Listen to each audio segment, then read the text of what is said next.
Hello my friends and welcome. This is Father Marcus from the Costa Blanca Anglican Chapter, just spending a little bit of time with you on this slightly overcast Wednesday morning, hoping that you're feeling okay.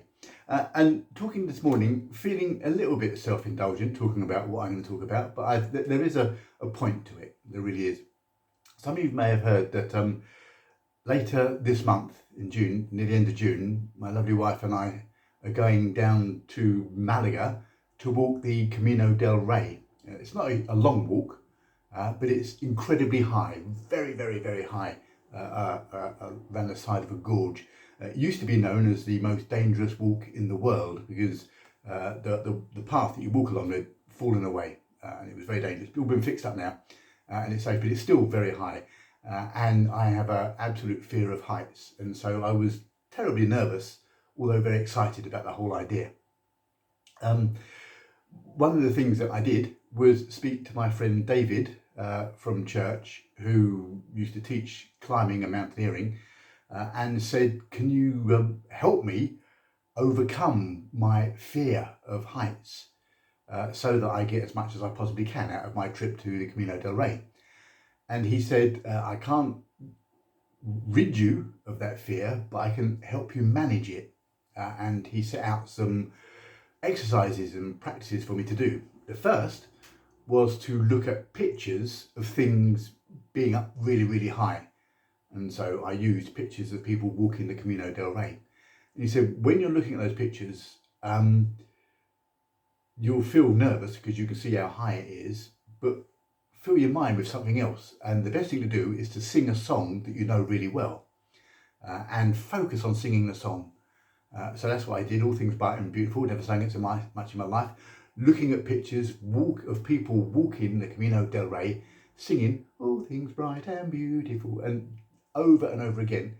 And interestingly, it wasn't long before I looked at those pictures and they didn't make me feel nervous, but I still could tell that I was going to be nervous. The second thing that we did, excuse me, the second thing that we did, organised by David, was that Linda and Sandra and I and David went on a high ropes course up near Parcent. These things rigged right up in the trees, hanging from bits of string, and you had to walk across these logs and planks and cables really high up. You were harnessed on, so it was safe, but it was still high. And so we all went and did that. And interestingly, because I was harnessed on all the time, I did it. I felt okay. It was hard, but I did it okay. But it was 20 feet up in the air, 25. I don't know how. Anyway, it was fine. I did it. It was a challenge, but I did it, and so did we all. Great stuff. The third one.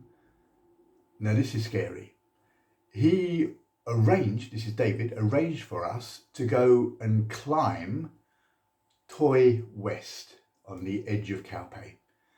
It's a mountain, and we were going to climb a section of it and abseil down it. And our starting point was, way up the side of this mountain anyway, and we were going to be led and guided and looked after by a couple of people, Trevor and Des from Rock and Sun, and that's what they do. They take people on climbing holidays and adventures, and they make sure you're safe. And we were going to climb about 100 foot up the side of this sheer rock face, and then abseil down.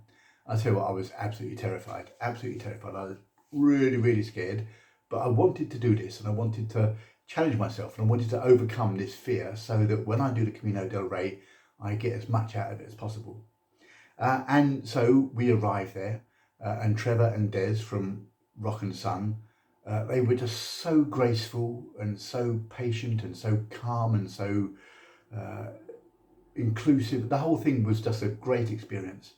And they showed me how safe it was, and explained that I couldn't fall off.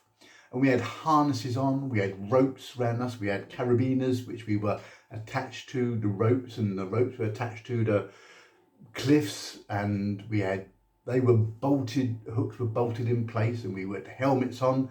and we were wearing the most uncomfortable rock climbing shoes, and we had a belay person on the end of a rope, so we were attached all the time, and the equipment, the stuff was safe, and it was going to be fine.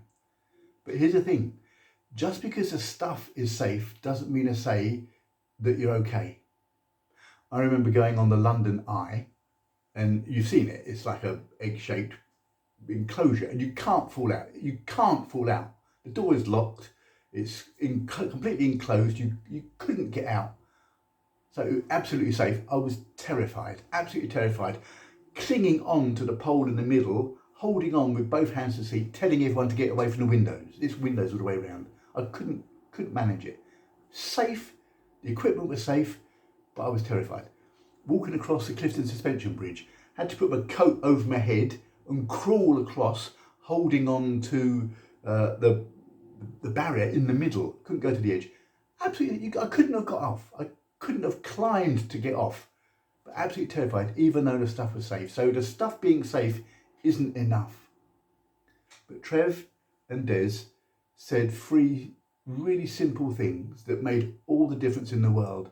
And they make sense to so many things as well as climbing. The first one, and it's obvious, but it made a big difference. Trevor said, you're not on your own.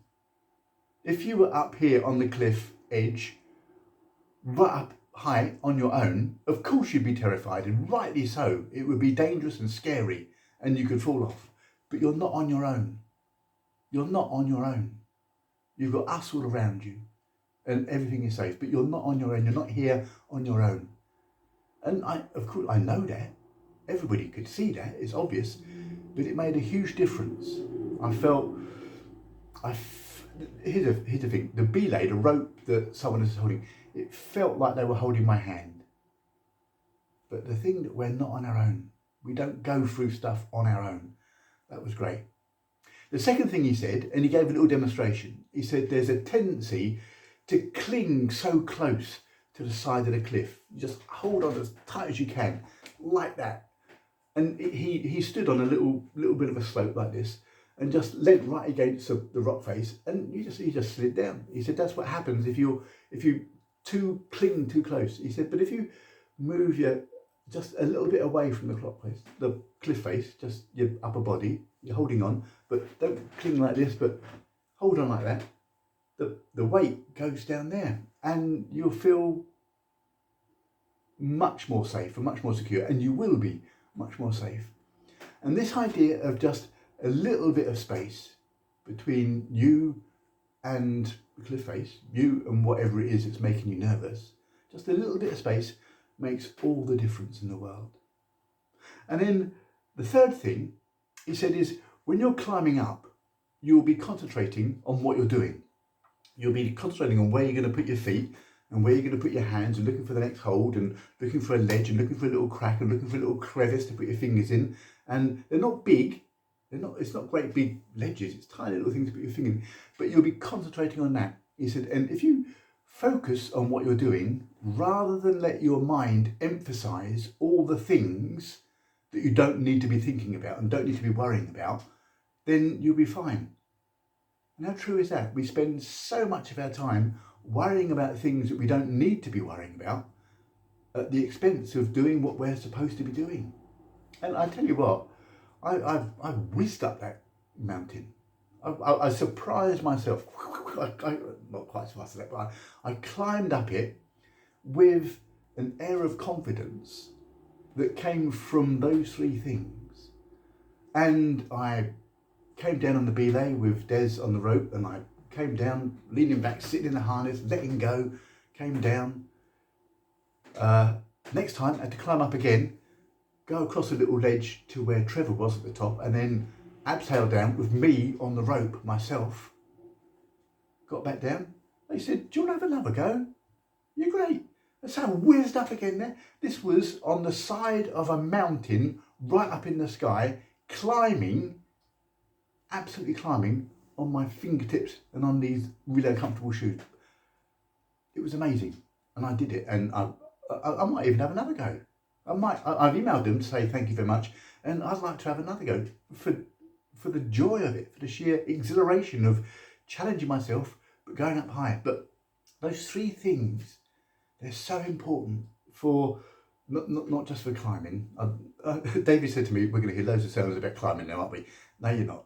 Not that many. 10, 15, but not that many. Anyway, but those three things, they make such a difference to us coping with life and faith and experiences and fears and everything. We're not on our own. We are not on our own. We do this together, whatever it is that we're doing. And Jesus said, I'm with you always until the end of time. We're not on our own. And just a little bit of space around us makes all the difference. If we cling too tightly, then we're going to come adrift. And just focus on what we're doing and don't let your mind fill itself with things that we don't need to be worrying about. Yeah? Well, I had a great day. Rock and Sun, you rock. And I'm going to say, see you later, guys. Thank you very much for that, and speak to you soon. Bye now.